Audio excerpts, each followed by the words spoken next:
거리두기라는 제목으로 함께 말씀을 생각해 보도록 하겠습니다. 코로나19 사태가 이제 팬데믹이 선포된 지도 시간이 꽤 지났습니다. 전 세계적으로 유행이 된 것이죠. 그래서 지금도 여전히 위협적이고 많은 사람들이 코로나19 때문에 생명을 잃고 있습니다. 그래서 이 상황 속에서 백신도 아직 없고 마땅한 치료법이 없는 상태에서 가장 강조하는 것이 무엇이냐면 밀집된 지역에서 반드시 마스크를 착용해야 하고 사회적인 거리를 두어야 한다. 이게 이제 최선인 거죠, 지금 상황에서. 이 사회적 거리두기라는 말이 이제 우리 모든 사람들이 다 이제 아는 용어가 되었는데, 이 사회적 거리두기라는 말은 미국의 사회문화학자인 에드워드 홀의 저서 숨겨진 차원에서 소개된 말입니다. 사회적 거리두기. 그래서 그 책에 보면 첫 번째 친밀함의 거리는 46cm 이하가 친밀함의 거리래요. 이거는 아주 가까운 사이죠. 46cm. 팔꿈치까지의 길이 정도? 요 정도에 가까이 있어도 거부감이 없는 사이입니다. 굉장히 친밀하고 가까운 사이. 근데 친밀한 사람이 아닌데 그렇게 가까이 내게 다가오면 우리 모두 거부감을 느끼는 거거든요. 그 친밀함의 거리. 그 다음에 개인적인 거리가 122cm 이하. 개인적인 거리. 그리고 사회적인 거리를 122cm에서 366cm. 왜 이렇게 애매한지 아시겠죠? 얘네 단위하고 우리 단위가 좀 다르니까 미터로 한 사람은 그렇게 된다는 거예요. 122, 그러니까 1m에서 3.5m 정도. 이게 사회적인 거리인 거예요. 그쵸? 양팔 간격으로 그거보다 조금 더. 그래서 이런 사회적인 거리를 유지해야 된다. 비말 감염의 위험에서 그래도 어느 정도 안정권이 그 정도 거리다. 이렇게 얘기하고 있죠. 공적인 거리는 3.5m에서 7.5m 정도. 그러니까 이렇게 강의를 하거나 이런 정도의 거리. 그래서 그런 거리에 대한 개념이 이제 이 분의 저서에서 나왔는데, 여러분 그거 아세요? 이 사회적 거리에 대한 개념이 이미 약 3,000년 전 성경에 기록되고 이미 이스라엘 사람들은 그 사회적인 거리라는 개념을 알고 있었다는 거. 전염병에 대한 모든 조치가 기록되어 있습니다. 레위기 13장 45절부터 46절에 보면 나병 환자에 대한 규정이 나오는데, 눈을 뜨세요. 눈을 뜨세요. 제가 공독해 드릴게요. 45절 46절 말씀 보면, 나병 환자는 옷을 찢고 머리를 풀며 윗입술을 가리고 외치기를 부정하다 부정하다 할 것이요 병 있는 날 동안은 늘 부정할 것이라. 그가 부정한즉 혼자 살되 진영 밖에서 살지니라. 이렇게 되어 있어요.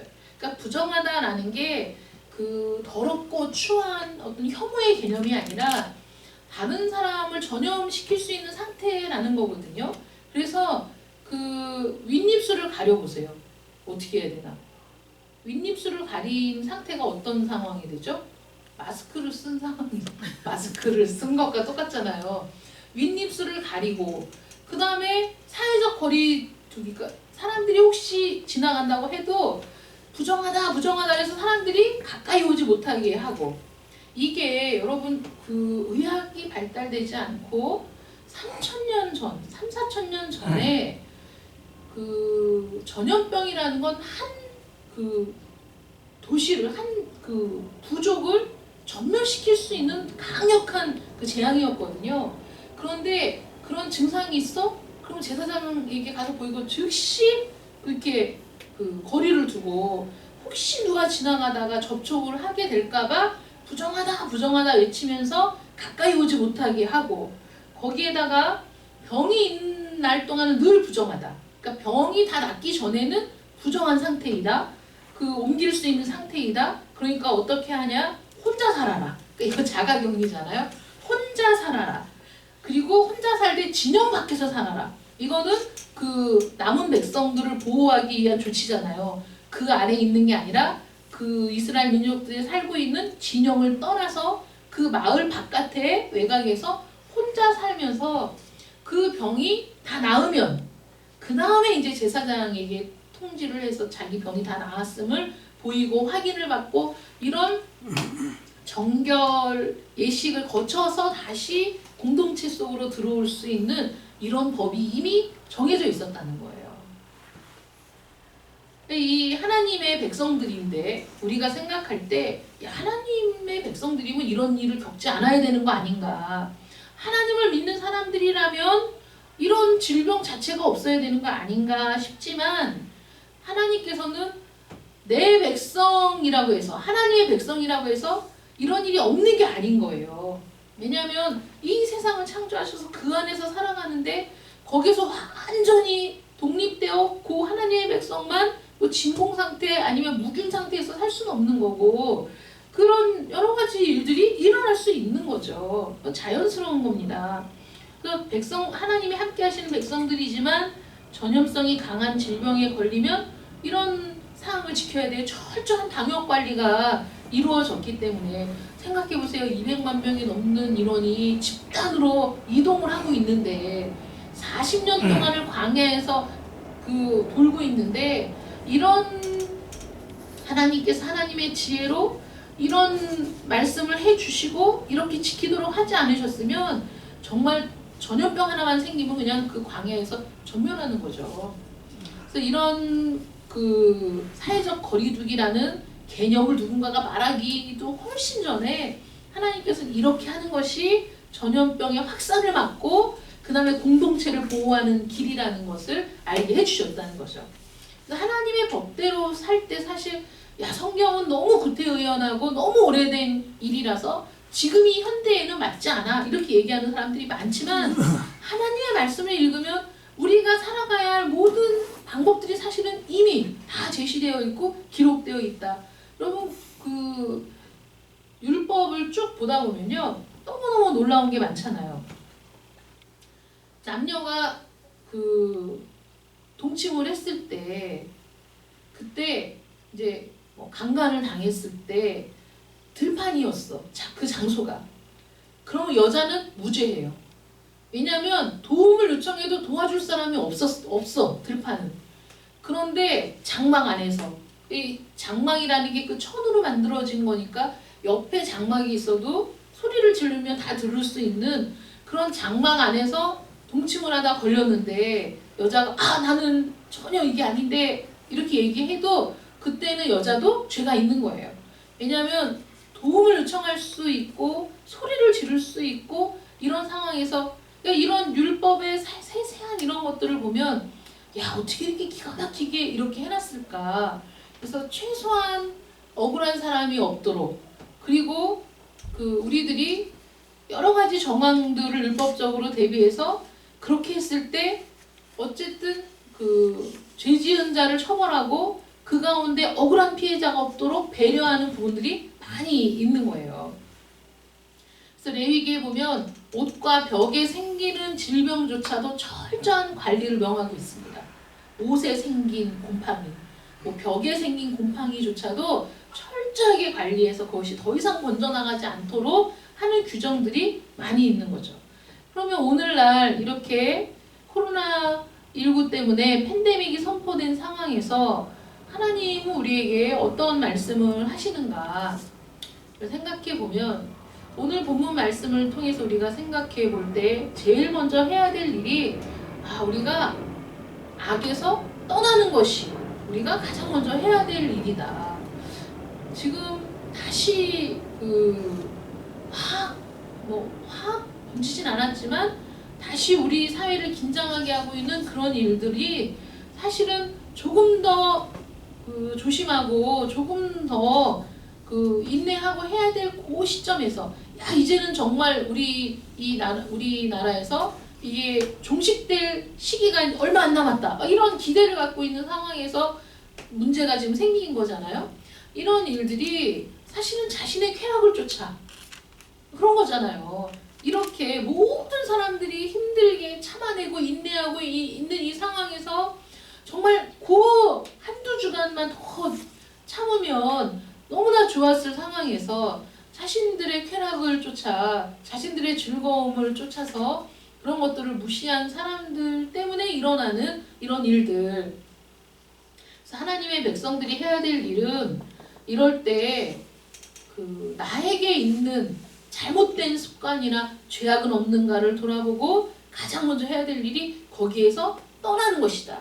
거기에서 분리되어 그래서 자기 성찰, 자아 성찰을 하는 시간을 가져야 되는 거죠. 왜 이런 일이 하고 원망만 하는 게 아니라, 그래서 오늘 본문 14절에 보면 내 이름으로 일컫는 내 백성이 그들의 악한 길에서 떠나. 가장 먼저가 뭐냐면 그들의 악한 길에서 떠나는 거예요. 어떤 상황일 때 이렇게 하는 것이죠? 13절 말씀 보시면 혹 내가 하늘을 닫고 비를 내리지 아니하거나. 이 가뭄이라는 거는 엄청난 고통인 겁니다. 이 당시에. 지금도 물론 마찬가지지만 혹 메뚜기들에게 토산을 먹게 하거나 열심히 수고한 그 결실이 하루아침에 그냥 다 날아가 버리거나 혹은 전염병이 내 백성 가운데 유행하게 할 때, 여러분 우리가 하나님의 주권적 섭리를 믿는다면 이런 모든 상황들이 하나님을 배제한 상태에서 우연히 일어난 일이라고 생각할 수는 없는 겁니다. 하나님이 그냥 이 상황을 지켜보시는 것이죠. 이걸 막 확산을 시켜서 하나님께서 많은 사람이 죽게 이렇다기보다는 그동안 인간들이 해왔던 그 무수한 잘못들의 어떤 응집된 결과로 이런 일이 발생했어도 하나님이 어떤 이유로 이것을 지금 두고 보시는 그런 상황이라는 거예요.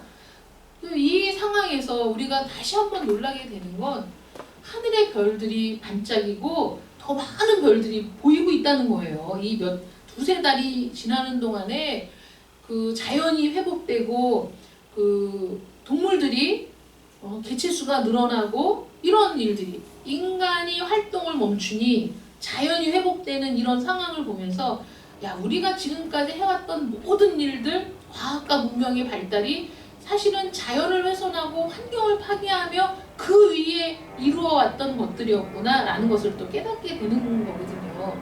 그래서 이 자연을 파괴하지 않고 공존할 수 있는 방법, 더 이상 지구를 병들게 하지 않고도 살아갈 수 있는 방법들을 사실 모색하고 있는 중이었죠. 계속 몇십 년을.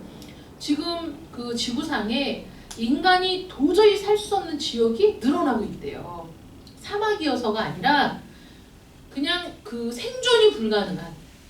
그래서 우리 이 몸이 너무 신기한 게 이 바깥 기온 그 온도에 맞추어서 내 몸의 체온을 항상 유지하는 기능이 자율신경으로 이루어지잖아요. 내가 의식해서가 아니라 자동적으로 그게 이루어지는 시스템이잖아요. 그런데 우리 몸 안에 있는 열을 발산하고 그러면서 온도를 조절하는 이 기능이 습도가 그 기준 이상으로 높으면 안 된대요. 그 기능이 이루어지지 않아서 내가 체온 조절, 자율신경 그게 다 망가져 버린대요. 그래서 그런 지역에서는 사람이 살 수 없는 지역인데 그런 지역이 지금 늘어나고 있다는 거예요. 그러니까 거기서 사람이 물이 있고 뭐가 있고 아무리 그래도 그 습도를 재는 무슨 기구가 있더라고요. 그게 그 한계점을 넘으면 사람이 생존이 안 된다는 거예요. 거기서 죽는다는 거예요. 근데 그런 지역이 늘어나고 있다. 그거는 뭐 다 우리 인간들이 해놓은, 우리 인간들이 이때까지 저질러 왔던 모든 일의 결과가 그렇게 나타나는 거죠.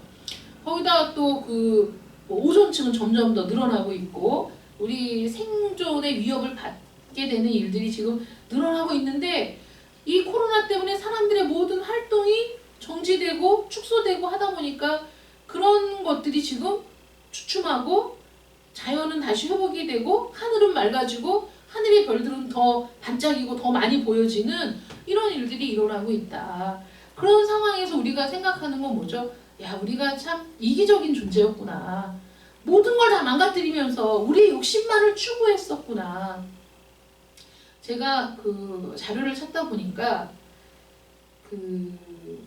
세계 열강들이 식민지 만들기에 혈안이 됐던 그 시기에 그래서 뭐 인도니 뭐 동아시아 지역이 거기에 막 가서 다 그 식민지로 삼아서 거기 있는 것들을 수탈하던 유럽 각국들이 수탈하던 그 시기에 네덜란드에서 뭐 육두구와 정향, 그러니까 후추 이런 향신료를 독점해서 수익을 올리기 위해서 딱 요 지역에서는 정향, 요 지역에서는 육두구 이런 식으로 그렇게 딱 해놓고 식민지에 그 외의 거는 다 불태워버리고 그 묘목도 다 저기 파내버리고 거기에서 조금이라도 누가 뭘 가져가면 손목을 잘라버리거나 사형을 시키거나 이러면서 수를 조절을 한 거예요. 꽉 붙잡고.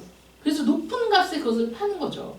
그러니까 그 전에 그냥 고기를 구워 먹던 사람들이 후추를 뿌려서 딱 구우니까 완전히 신세계가 쫙 눈이 뜨이면서 그러니까 사람들이 그 후추에 막 환장을 하는데 구할 수가 없어. 비싼 값을 지불하고 사야 되는 그런 상황이었대요. 근데 그런 것들을 보면 인간의 탐욕이 얼마나 그 무서운가를 알 수 있는 거예요. 그 묘목이 막 올라오면 그 일정한 개체수를 유지하고 다 파내버리고 다른 지역에 나면 그 지역에 가서 다 태워버리고 이런 일들. 그래서 나의 이익을 극대화시키기 위해 다른 사람의 고통은 철저하게 무시하는 이런 게 문명 세계에서 일어났던 일들이었던 거죠. 근데 그 중에 한 사람이 몰래 훔쳐다가 다른 곳에 심어가지고 거기에 그때부터 생긴 식물원이 되게 유명하다. 그래서 저는 생전 처음 들어보는 지명이어서 생각이 안 나지만 사진에 보니까 굉장히 아름다운 곳이더라고요.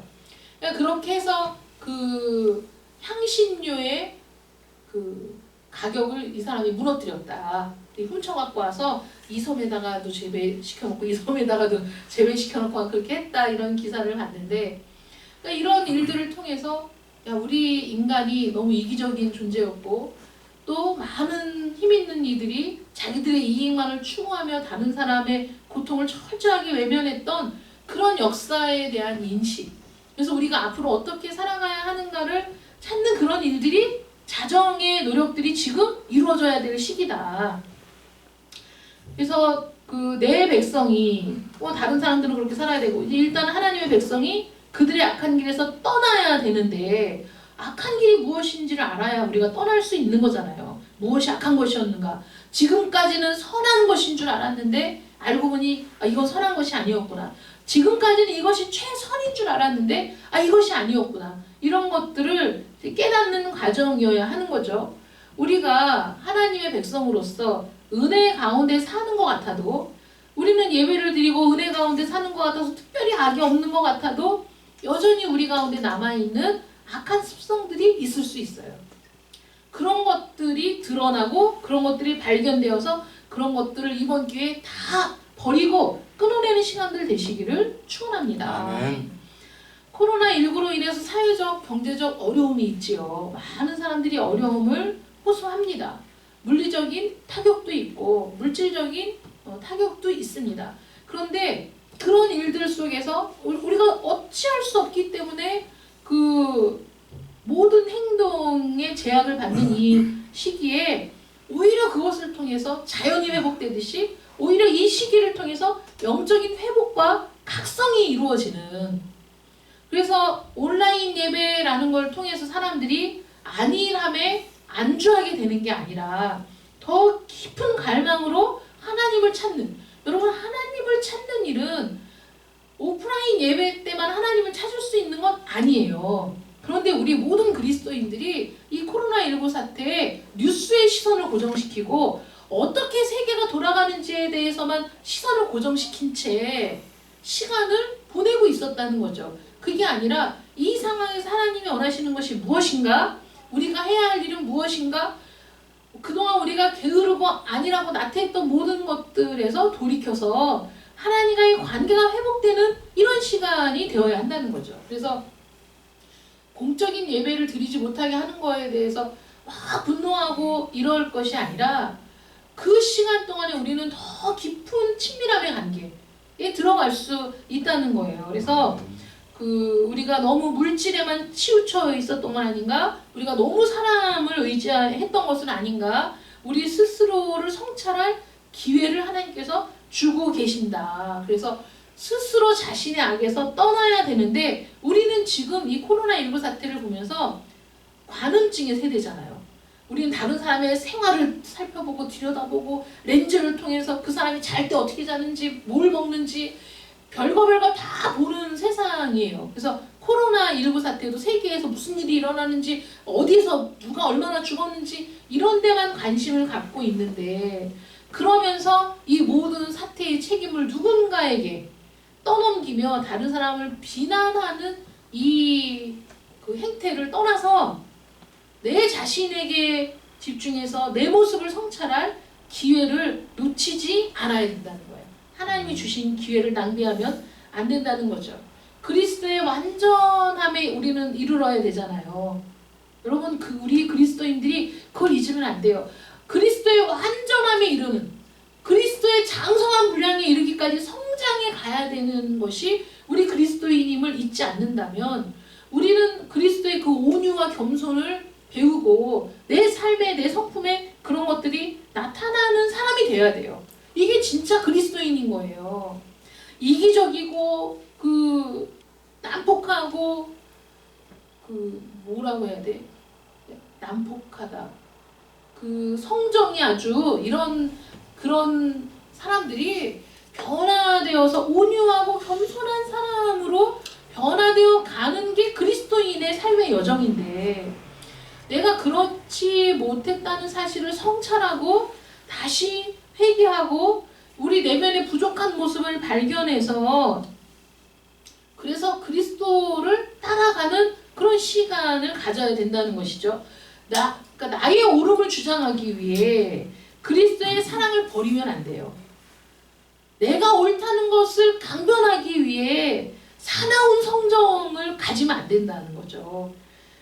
사랑을 버리고 악한 길로 가면 안 돼요. 우리는 언제든지 주님의 마음을 잃어버리면 안 돼요.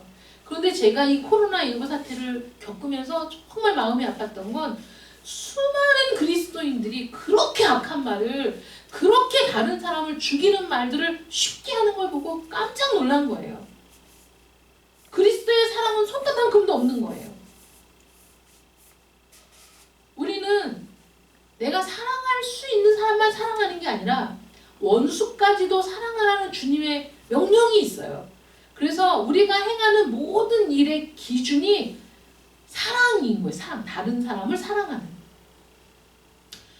그래서 이웃을 사랑하는 마음이 우리 삶 가운데 나타나야 됩니다. 그런데 내가 어쩌다 보니 그 사랑을 잃어버리고 주님의 마음을 잃어버리고 내가 다른 사람을 향한 비난의 화살을 쏟아부으며 내 마음이 내 성정이 사나워질 대로 사나워지고 그리고 다른 사람을 비난하는데 내 시간과 정력을 쏟았구나 라는 것을 깨닫고 만약에 내가 그랬다면 돌이켜야 하는 시기라는 거죠. 돌이켜야 돼요. 자연이 회복되듯이 돌이켜야 돼요. 하늘이 맑아지듯이 우리 영성이 맑아지는 시간이 되어야 한다는 겁니다. 그 다음에는 스스로 낮추는 거죠. 다른 사람을 비난하고 다른 사람을 지적하고 다른 사람을 향해 분노를 내뿜으면서 우리는 높아지거든요. 나는 의롭고 나는 괜찮은 사람이고 이렇게 생각하는데 그게 스스로 낮추어야 돼요. 14절 말씀에 내 백성이 그들의 악한 길에서 떠나서 스스로 낮추어야 되는 거죠. 지금 솔로몬은요. 여호와의 전과 왕궁 건축을 마치고 우리 그 11절 말씀해 보시면 솔로몬의 심중에 자기 마음에 여호와의 전과 자기의 궁궐에 그가 이루고자 한 것을 다 형통하게 이루었다. 자기가 만족한 거예요. 솔로몬이. 하나님이 주신 그 지혜대로 그 오랜 기간 동안에 많은 것들을 들여서 아주 훌륭하게 아주 아름답게 자기의 왕궁도 짓고 성전도 건축했어요. 이럴 때 사람들이 어떻게 되기 쉬우냐면 자기 만족을 이제 넘어서 자기 의가 되고 교만이 되기가 쉬운 거예요. 그래서 선줄로 생각하는 자는 넘어질까 조심하라. 내가 무언가를 이루었다고 생각하는 순간 우리는 그냥 교만해져서 그 패망의 길로 걷는 사람들이 너무 많은 거예요. 무언가를 이루었을 때 사실은 얼마나 뿌듯하고 얼마나 자랑스럽습니까? 이 성전을 완공했을 때 얼마나 많은 사람들이 와서 그 주변 나라에서 막 온갖 선물을 가지고 와서 솔로몬을 만나기를 원하는 이런 상황들이 벌어졌을 때 교만해지면 안 되는 거예요. 그러니까 하나님이 지금 솔로몬에게 나타나서 말씀하시는 거예요. 내가 이미 내 기도를 듣고 이곳을 선택했다. 내게 제사하는 성전을 삼았다.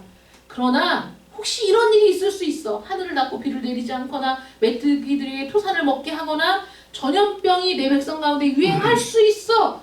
그럴 때 어떻게 해야 되느냐? 내 백성이 그들의 악한 길에서 떠나 스스로 겸비하여, 이게 필요한 거거든요. 그러니까 솔로몬에게도 네가 이 길을 유지하고 이 상태를 유지하며 너의 삶이 영원토록 기억되는 아름다운 삶이 되고 내 자녀들이 계속해서 왕이 되는 그런 것을 네가 꿈꾼다면 해야 될 일이 뭐냐? 겸손하고 하나님을 구하고 하나님의 말씀을 주의 깊게 듣고 그것을 지켜 행할 때 그런 일이 가능하다. 이렇게 말씀해 주시는 거예요. 이 말씀은 오늘날 우리들도 귀담아 들어야 돼요. 많은 사람들이 넘어지는 이유가 뭐냐면 선줄로 생각하고 교만해져서 그런 겁니다. 정치인이든 누군가의 스승으로 일컫는 사람이든 어느 누구든 마찬가지입니다. 자신이 이루어놓은 일에 감탄하며 교만하지 말고 그 모든 일을 이루게 하신 하나님께 영광을 돌리며 하나님 앞에 더 적극적으로 자기 자신을 낮추어야 되는 거죠. 아멘. 우리도 마찬가지죠. 우리나라도 이제 정말 많은 세계에 이목이 집중되고 성공적인 방역이라고 각 나라 언론들이 막 추켜 세우는 이 상황에서 사실은 조금 더 조심하고 조금 더 이렇게 했어야죠. 조금 더 조심하고, 그리고 우리의 이 경험을 다른 나라들과 교류하고 나누며 도와줄 수 있는 정말 그런 나라가 될 수 있어야죠. 그러니까 요 고비도 잘 넘길 수 있을 거라고 생각은 하지만 그렇게 사실은 그 고비 그거를 넘어갈 수 있는 사람이어야 되는 거예요. 끝까지 그렇게 할 수 있어야 되고, 그 다음에 스스로 낮추는 것은 영적인 교만을 주의해야 돼요. 그럼에도 불구하고 나는 우리 교회는 예배를 드렸지. 이게요. 우리 목회자들이 만나잖아요. 그러면 코로나19 사태에 예배 멈추지 않고 드린 교회 손 들어보세요. 강사들이 그렇게 얘기하는 분들이 있어요. 그래서 그게 대단히 잘한 거고 아주 그 교회가 굉장히 영적으로 막 이런 교회인 것처럼 그렇게 얘기하시는 분을 제가 봤거든요. 근데 저는 그거를 우리를 높이는 도구로 삼아서는 안 된다고 생각합니다. 그리고 더 많은 상식적인 교회들이 예배를 멈추고 있어요. 오프라인 예배를. 왜냐하면 더 많은 사람들의 유익을 위해서 그 시간을 갖는 거예요. 하나님께 드리는 예배가 중요하지 않아서가 아니라 중요한데, 그런데 더 많은 사람들의 유익을 위해서 그리고 하나님의 영광을 위해서 오프라인 예배를 드리는 겁니다. 그거를 폄하하면 안 돼요. 그런데 이런 상황에서 손 들어보시라고 한 번도 안 빠지고 예배 드린 교회 손 들어보라고 이렇게 하면서 그런 영적인 교만, 그래서 그렇게 손든 교회 목회자들은 괜히 막 우쭐해가지고 이 상황에서 굉장히 잘한 것처럼 이러지만, 여러분 너무 감사한 게 그래도 교회 내에서 집단 감염 사태가 일어나지 않은 건 정말 하나님의 보호하심이라고 저는 믿습니다. 저는 누구 목사 교회에서 하도 난리를 치고 막 뉴스에 나오고 이래서 저 교회에서 집단 발병이 일어나면 어떡하나, 그래서 모든 교회가 욕을 먹으면 어떡하나, 하나님의 영광을 가리우게 되면 어떡하나 너무 걱정을 했는데, 그럼에도 불구하고 하나님이 보호하사 그런 일이 일어나지 않았다는 사실을 정말 감사할 수밖에 없는 것이죠. 그리고 우리가 해야 되는 일이 하나님을 찾는 거예요. 기도하여 내 얼굴을 찾는 거. 이게 우리가 해야 될 일이라는 것이죠. 그런데 어떻습니까? 오프라인 예배냐 온라인 예배냐 이게 중요한 게 아니라, 오프라인 예배든 온라인 예배든 내가 전심으로 하나님을 구하고 찾는 자인가가 중요한 거였는데, 이게 온라인 예배를 드리면서 사람들이 안일해지고 태만해지고 거기에 익숙해져가지고 야 이것도 괜찮네 이렇게 생각하는 사람들, 그리고 어느 정도 완화가 되어서 그래서 예배를 어떤 교회는 몇 번에 나눠서 드리는 교회도 있더라고요. 그래서 거기에서 사회적인 거리를 두고 예배를 드릴 수 있는 인원만큼 예배 드리고 그 다음에 또 그렇게 예배를 드리면서 주일 예배를 회복해 가고 있는데, 그렇게 드리는데도 예배에 참석하지 않는 사람들, 그게 익숙해져가지고 집에서 그냥 그 온라인 예배 드리는 게 익숙해져서 그런 사람들이 있는데, 이런 전염병이 발병했을 때 어떤 인간의 힘으로 해결할 수 없는 재앙이 생겼을 때, 그리고 메뚜기 떼가 그 엄청나게 많은 메뚜기 떼가 지나가면서 삽시간에 아무것도 남지 않는 그런 상황들을 어떻게 인간이 막을 수 있겠어요. 그런 상황이 됐을 때, 가뭄이 지속되어 더 이상은 농사를 지을 수 없는 상황이 됐을 때, 그때 우리가 해야 될 일이 뭐냐? 하나님을 찾는 거죠. 기도하는 거죠. 이런 상황에서 하나님께 우리가 구해야 되는 거예요. 근데 어떤 패배의식이 우리 마음에 드냐면, 이 상황을 하나님께서 어떻게 해결하시겠어? 전 세계 유명한 과학자들도 지금 해결하지 못하고 정말 그 놀라운 과학을 문명을 갖고 있는 그 강대국들도 지금 이 상황에서 저렇게 수많은 사람들이 무너져 내리고 그 코로나19 그것 때문에 감염이 되고 죽어나가고 있는데, 이러면서 그 자포자기하고 패배의식에 사로잡혀서 우리 그리스도인들조차도 기도에 열심을 내지 않는다면 이 상황이 어떻게 조속히 끝날 수 있겠느냐? 하나님께서 끝내실 수 없겠습니까? 하나님께서 단번에 치료하실 수 있습니다. 하나님께서 완벽하게 이 상황을 종식시키실 수 있다는 거예요. 하나님은 전능하신 하나님이시잖아요. 하나님께서 예수님께서 오병이어의 기적을 일으키실 때에도 인간의 힘으로서 불가능한 일이었고, 심지어는 죽은 자를 붙들어 일으키시는 나사로야 나와라, 그럴 때 배로 동인 채 나오는 그런 일들이 있었습니다. 어떻게 가능합니까? 전능하신 하나님이시니까, 창조주 하나님이시니까 가능한 일인 겁니다. 그러므로 하나님께 우리는 겸손하게 스스로를 낮추고 겸비하여 기도하는 것이 우리가 할 수 있는 최선의 방법이라는 거예요. 홀로 있는 시간에 하나님을 대면해야 돼요. 네. 여러분, 우리는 사회적인 거리 두기를 해야 됩니다. 그런데도 인간을 너무 의지하고 가보니까 식당에도 진짜 사람들 막 바글바글 하잖아요. 사회적 거리 두자 막 이러는데도 여전히 사람들이 많이 다니는데, 사회적인 거리는 사람들과 두고 하나님과는 친밀한 관계로 들어가야 되는 거예요. 지금 우리가 해야 될 일은 하나님과 더 친밀한 관계. 여러분, 하나님과는 친밀한 관계를 맺는다고 전염병이 생길 리가 없고, 오히려 우리의 영성이 회복되는 놀라운 일이 일어나는 것이죠. 인간들과만 친밀한 거리를 두면 안 되는 거예요. 하나님은 이런 기회에 말씀하시는 거예요. 야, 사회적인 거리를 두어야 할 이때에 너희가 너무 사람만 의지한 게 아닌가, 친구만 의지한 게 아닌가, 너무 인간들끼리만 가까이 지냈던 게 아닌가, 이걸 생각하고 나와 친밀한 관계를 갖자. 나와 친밀한 거리 안에 들어와라. 이렇게 말씀하시고 있는 것이죠. 그래서 하나님을 찾는 것, 하나님과 친밀한 관계를 갖는 것. 여러분, 하나님이 얼마나 친밀한 분이시냐면, 우리가 하나님께 기도하기 위해 무릎을 꿇으면 거기가 바로 하나님의 보좌라니까요. 그렇게 친밀한 그 관계인 거예요. 그러니까 우리가 기도함으로 영성을 회복하고 하나님과 친밀한 그 관계에 들어가는 것이 지금 이 시기에 우리가 해야 될 가장 중요한 일이다. 여러분, 이렇게 믿으시길 바랍니다. 아멘. 내 이름으로 일컫는 내 백성이 그들의 악한 길에서 떠나 스스로 낮추고 기도하여 내 얼굴을 찾으면, 그 다음에 뭐라고 말씀하시죠? 함께 읽겠습니다. 시작. 내가 14절 하반절 시작. 내가 하늘에서 듣고 그들의 죄를 사하고 그들의 땅을 고칠지라. 아멘.